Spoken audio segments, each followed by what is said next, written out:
How's it going, everybody? CJ here, back in another video. We're doing the first thoughts today. This one is on Valki / Tibalt. This seems like a very cool card. Two different sides. You got two different optional commanders. It seems sweet. But before we get into that, remember, we got the Kickstarter going on. You can get this cool playmat and other stuff in the Kickstarter, so check that out. Also, you can support the channel via our Patreon and join us in Discord and stuff like that. Good time. And you can support the channel via the TCG Player affiliate link down below. Buy your cards through there. Helps out the channel. If you're going to build Tibalt / Valki, buy them through there. Helps out the channel. And yeah, let's hop into this. So we're going to start off with Valki. So the biggest thing with Valki is you're going to want to take as much advantage of this ETB trigger as you can, so that way you hit the most cards as possible. So you're going to want to have copy effects, blink effects, flicker effect as much as you possibly can. So for copying, you can use like Panharmonicon, Stronic Resonator, or Lithoform Engine. All those seem like obvious includes. You got Flame Shadow Conjuring and Minion Reflector. Good way to just make a token copy of him, get the trigger, the token dies a legend rule. Seems solid. Mirror March. If you get lucky, you can just wipe out all of your opponent's hands and just have a ton of cards to work with. You got Conjurer's Closet to be able to blink. You've got Umbilicus and Erratic Portal to be able to bounce it, Valki to your hand and replay it. Which seems very powerful in the deck. And also Helm of the Host, just because you get to make token copies, which seems pretty decent. Also, you're gonna want to have a lot of cards to choose from. So it's weird because you're exiling cards from your opponent's hands, but you want your opponents to have cards that you want to exile. So you're gonna want to try to fill your opponent's hands a little bit. So there's Rakdos group hug cards that I'm mentioning here that are all about giving your opponent's card draw, basically. You can throw them Peer into the Abyss, just getting someone draw half their deck and lose half their life.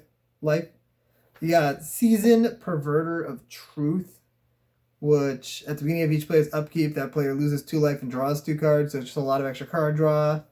You got Rankle, which you can kind of control this card draw along with sacrificing and discarding, so it's got a lot of utility. Master of the Feast, just more card draw. Humble Defector, kind of designated card draw, like you get to draw a couple cards, give it to one of your opponents, they get to draw a couple cards. Seems cool. There's Blood Gift Demon, which, again, being able to upkeep, you choose somebody to draw a card and they lose a life. So you can choose yourself, too. So that's nice. That's a nice little bonus. You got Anvil of Bogarden, Font of Mythos, Howling Mind, and Temple Bell. All of these are just auto-includes in most group hug decks. They seem like they'd be pretty good in this deck. And so, yeah, that's what I got for Valki. Valki's basically just about getting as many triggers as you can and just kind of trying to give your opponents cards so that you can steal the cards. It seems like an okay commander. I really don't think that people that get this card are going to be playing Valki, though. I think the main card that's going to be played is Tibalt. And the decks don't really overlap well, so you're probably building one deck or the other, and probably not a hybrid deck for both, because they're not very synergistic with each other. But we're going to hop into the Tibalt side now, Cosmic Imposter. So this deck is going to require a lot of ramp and a lot of removal. You're going to want to run like all of the board wipes. Blasphemous Act, Chain Reaction, Damnation, Plague Wind, all of those included. As much board wipe as possible. You want to keep Tibalt alive, so you need to get rid of the creatures. You're going to play a lot of spot removal, you're going to play a lot of board wipes, you're just going to play a lot of stuff. And you're going to play a lot of ramp as well, because Tibalt's 7 mana, then he's 9, then he's 11. A lot of mana. So you're playing a lot of ramp as well. And otherwise, along with that ramp, you can throw in Urborg and Cabal Coffers, Expedition Maps so you can tutor them easier. That gives you tons of mana, and you can use that mana to win the game with like Torment of Hailfire or Exsanguinate. So that's a little good win con for this deck. And with Tibalt, you're going to want to be able to use Tibalt as much as possible, copy as triggers. You can use stuff like Rings of Brighthearth or Lithoform Engine to do that. Also the Chain Veil, so you can activate them more than once a turn. You can also use Karn's Bastion or Contagion Engine or Yawgmoth to proliferate. Plus, Yawgmoth has a good sack outlet on it that also gives you other bonuses, which is good, including card draw. You can use Silent Arbiter, Crawl Space, and Cuskin Falls. All seem great in the deck. Make it so it costs mana for your opponents to attack you / Tibalt. So that way Tibalt doesn't die as easily. Or just make it so your opponents can't attack with as many creatures. So that way you can block. You can also go like Tibalt Tribal. Just play a lot of Tibalts and a lot of Devils and stuff. So that way you got a cool, on-theme, very thematic deck. So you got Tibalt Fiend-Blooded. You got Tibalt Rakish Instigator. You can throw in Gamble because that seems very on-theme, especially because of Fiend-Blooded. You got Tibalt's Rager, the only other card that says Tibalt in the name. And then just round that deck out with a lot of Devils. You got like Bedlam Reveler, which gives you card draw.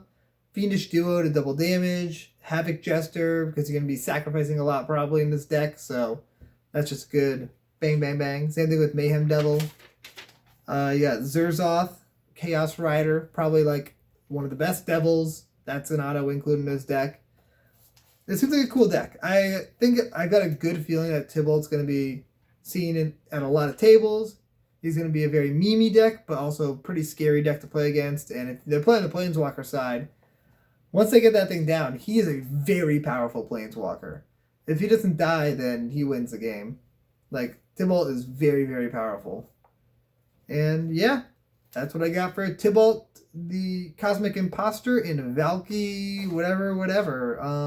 God of Lies. If you guys enjoyed this video, remember, comment down below if you're going to build either of these decks. Let me know what you're doing. Let me know if there's any cool cards or synergies that I forgot to mention or just didn't notice that you guys found. Subscribe to the channel if you haven't already. Check us out on Patreon. Check us out on Kickstarter.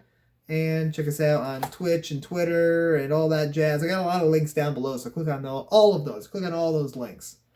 And we'll like the video if I didn't say that already. And we'll see you guys next time. Peace out, everybody.